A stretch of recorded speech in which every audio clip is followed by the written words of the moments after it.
அனைவருக்கும் வணக்கம். நம்ம இந்த வீடியோவில் என்ன பார்க்க போகிறோம் அப்படின்னா, எழுத்துக்களை பற்றி, அதாவது முதல் எழுத்துக்கள், சார்பு எழுத்துக்கள், ஸோ அதனை தொடர்ந்து இன எழுத்துக்கள்னா என்ன, மயங்கொலிகள்னா என்ன, மொழி முதல்ல என்னென்ன எழுத்துக்கள் வரும், ஸோ இதை பற்றி தான் பார்க்க போகிறோம். நம்ம முன்னமே சொன்ன மாதிரி எழுத்துக்கள் வந்து ரெண்டு வகைப்படும். ஒன்று வந்து முதல் எழுத்துக்கள். ஸோ முதல் எழுத்துக்கள் முன்னாடியே சொல்லிட்டோம், உயிர் ப்ளஸ் மெய், இரண்டு எழுத்துக்களும் சேர்ந்து முதல் எழுத்துக்கள் அப்படின்னு சொல்லி நம்ம சொல்லுவோம். ஸோ அப்போ உயிரெழுத்துக்கள் எவ்வளோ? உயிரெழுத்துக்கள் 12, மெய் எழுத்துக்கள் 18. அப்போது மொத்தம் 30 எழுத்துக்கள் முதல் எழுத்துக்கள் அப்படின்னு சொல்கிறோம். இது கொஸ்டின் கேட்பாங்க, தமிழோட எழுத்துக்கள் எத்தனை அப்படின்னா மொத்தம் நம்ம 30 தான் சொல்லணும். மொத்த எழுத்துக்கள் சொன்னால் தான் நம்ம 247 போகணும். ஸோ இதுக்கப்புறம் பார்த்திங்க அப்படின்னா சார்பு எழுத்துக்கள். சார்பு எழுத்துக்கள் பார்த்திங்க அப்படின்னா இந்த முதல் எழுத்துக்களை சார்ந்து வரதுனால அந்த உயிரெழுத்துக்கள் 12யும் மெய் எழுத்துக்கள் 18, மொத்தம் 30 எழுத்துக்களை சார்ந்து வரதுனால இதை வந்து நம்ம சார்பு எழுத்துக்கள் அப்படின்னு சொல்லிட்டு சொல்கிறோம். ஸோ இது சார்பு எழுத்துக்கள் எத்தனை வகைப்படும் அப்படின்னா 10 வகைப்படும். சரிங்களா? இதெல்லாம் ஈஸியாக ஞாபகம் வச்சுக்கலாம். 10 பேரை நம்ம சார்ந்திருக்கணும் அப்படின்னு சொல்லிட்டு இதெல்லாம் கொஸ்டின் கேட்பாங்க.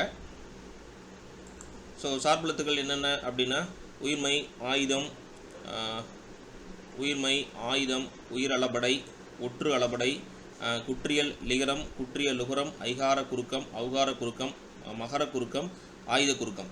சரிங்களா? ஸோ உயிர்மை, ஆயுதம் இதெல்லாம் நம்ம எலாபரேட்டாக வருங்காலங்களில் பார்ப்போம். இது இப்போ ஷார்ட்டாக பார்த்துருவோம். ஸோ உயிர்மை அப்படிங்கிறது வந்து நம்ம மெய்யெழுத்துக்களும் உயிரெழுத்துக்களும் ஒன்றோட ஒன்று சேர்றதுனால பிறக்கிறது வந்து நம்ம உயிர்மை அப்படின்னு சொல்லி சொல்கிறோம். ஸோ ஆயுதம் நம்ம தெரியுது பார்ப்போம். அளபடையை பொறுத்த வரைக்கும் நீண்டு ஒழிக்கிறது தான் வந்து அளபடைன்னு சொல்லுவாங்க. இதில் வந்து உயிர் நீண்டு ஒழிச்சதுன்னா உயிரளபடைன்னு சொல்லுவாங்க, ஒற்று நீண்டு ஒழிச்சதுன்னா ஒற்றளபடை அப்படின்னு சொல்லிட்டு சொல்லுவாங்க.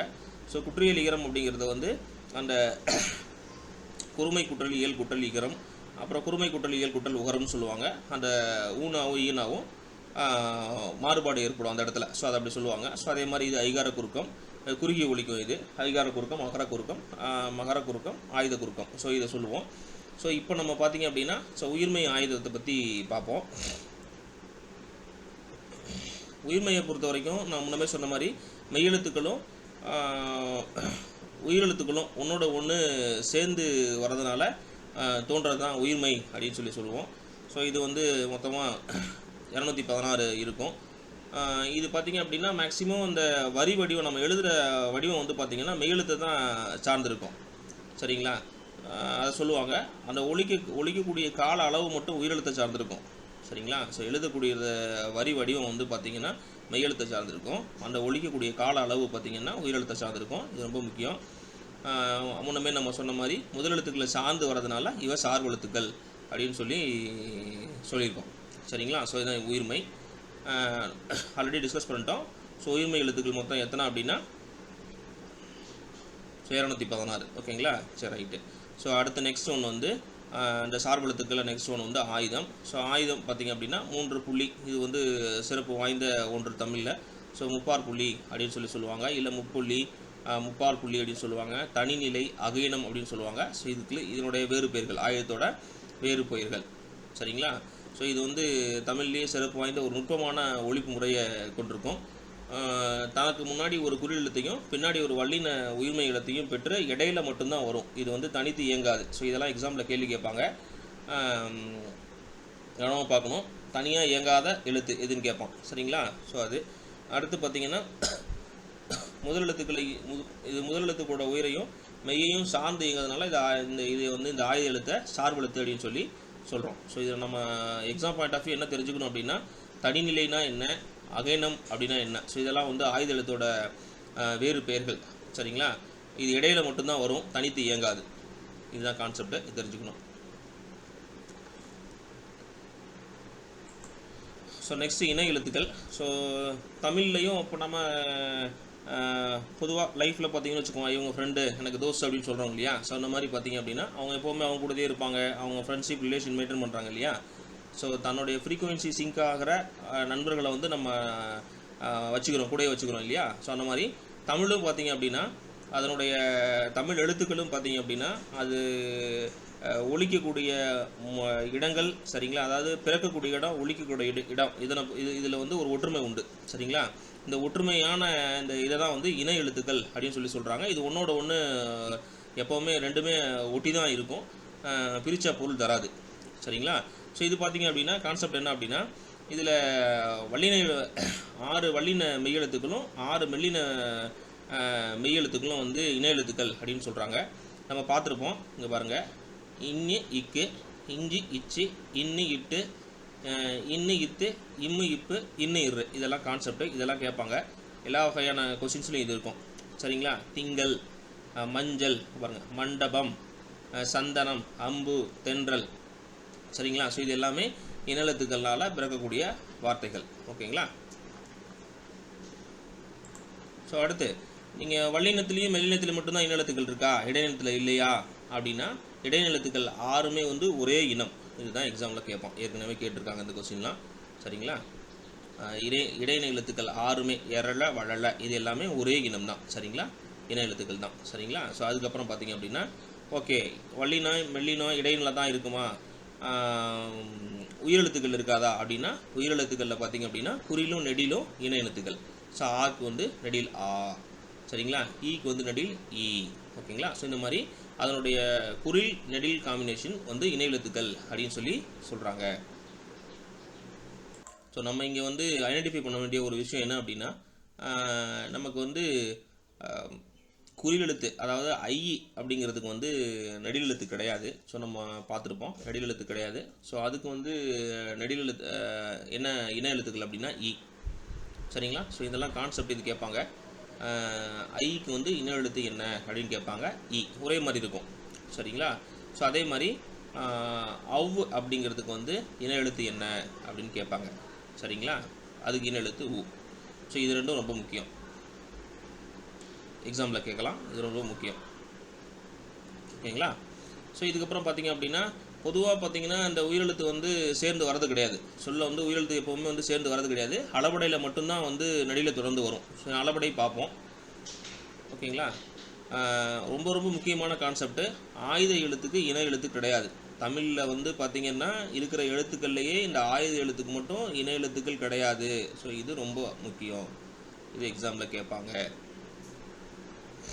ஓகேங்களா? ஸோ நெக்ஸ்ட்டு ரொம்ப முக்கியத்துவம் வாய்ந்த ஒரு டாப்பிக்கு. ஸோ நம்ம பொதுவாக இதிலெலாம் பார்த்துருப்போம். சரிங்களா? லகரம். ஸோ நகரம் ரகர ரகரம் இதெல்லாம் நம்ம கேள்விப்பட்டிருப்போம். சரிங்களா? ஸோ அதை பற்றி தான் பார்க்க போகிறோம். இது எல்லாம் எப்படின்னா சிமிலாரிட்டிஸ். சரிங்களா? என்ன அப்படின்னா இது பார்க்குறதுக்கு ஒரே மாதிரி இருக்கும். ஸோ அதை வந்து பார்க்குறதுக்கு ஒரே மாதிரி இருக்கும், ஏறத்தாழ ஒரு போலவே ஒலிக்கும். ஆனால் பொருள் வேறுபாடு வந்து வேறு. சரிங்களா? ஸோ இது என்னன்னு சொல்கிறாங்க தமிழில், இதை எப்படி டிஃபைன் பண்ணுறாங்கன்னா மயங்கொலிகள் அப்படின்னு சொல்லிட்டு டிஃபைன் பண்ணுறாங்க. இந்த எழுத்துக்கள் பார்த்திங்கன்னா மேக்ஸிமம் ஒரு சின்ன வித்தியாசம் மட்டும்தான் இருக்கும். உச்சரிக்கும் போது எழுத்துக்களை நம்ம வந்து உச்சரிக்கும் போது சின்ன வித்தியாசம் மட்டும்தான் இருக்கும். பார்க்குறதுக்கு ஒரே மாதிரி இருக்கும், ஆனால் பொருள் வேறுபாடு வேறு. ஸோ இது வந்து மயங்கொலிகள் அப்படின்னு சொல்கிறாங்க. இது மயங்கொலிகள் மொத்தம் எத்தனை வகைப்படும் அப்படின்னே கேட்பாங்க. சரிங்களா? இது மொத்தம் 8 வகைப்படும். மயங்கொலிகள் மொத்தம் 8. சரிங்களா? இது ரொம்ப முக்கியம். இதை நீங்கள் ஒன்றும் ஞாபகம் வச்சுக்கிறதுக்கு பெருசாலாம் நீங்கள் யோசனை பண்ண வேணாம். ஸோ 8 பிரிச்சுக்கணும் அப்படின்னு சொல்லுவாங்க இல்லையா? ஸோ ஒவ்வொரு 8லேயும் ஒரு மயக்கம் வரும், கேள்விப்பட்டிருப்பீங்க. ஒவ்வொரு 8 முடியும் போது ஒரு மயக்கம் வரும். ஸோ அதுதான் அந்த 8 பிரிச்சுக்க அப்படின்னு சொல்லுவாங்க இல்லையா? ஸோ அதை ஞாபகம் வச்சுக்கிட்டிங்கன்னா அந்த மயங்கொலிகள் எத்தனை வகைப்படுங்கிறத நம்ம எளிமையாக ஞாபகம் வச்சுக்கலாம். ஓகே, இப்போ பார்ப்போம். சரி, ஃபஸ்ட்டு இதில் வந்து ஃபஸ்ட்டு ரோ நா. சரிங்களா? ஸோ நா. ஸோ நெக்ஸ்ட்டு வந்து லா. ஸோ தேர்ட் வந்து ரா. ஸோ இது 3 வந்து 8 எழுத்துக்களும் வந்து மயங்கொலி எழுத்துக்கள் அப்படின்னு சொல்லிட்டோம். இதுலேருந்து கான்செப்ட் இது எக்ஸாமில் கொஸ்டின் கேட்பான். நம்ம இதுக்கான பேசிக்ஸ் ஃபஸ்ட்டு தெரிஞ்சுக்கணும். ஸோ அப்புறம் தான் எக்ஸாம் பாயிண்ட் ஆஃப் வியூ போகணும். ஸோ இலக்கண ரீதியாக இது எப்படி நம்ம அப்ரோச் பண்ணணும் அப்படிங்கிறத தெரிஞ்சுக்கணும். ஃபஸ்ட்டு பாருங்கள், இந்த நா. சரிங்களா? 3 சொல்லி நான்னு சொல்லுவோம் இல்லையா, நம்ம வழக்கில் சொல்லுவோம் அந்த மாதிரி.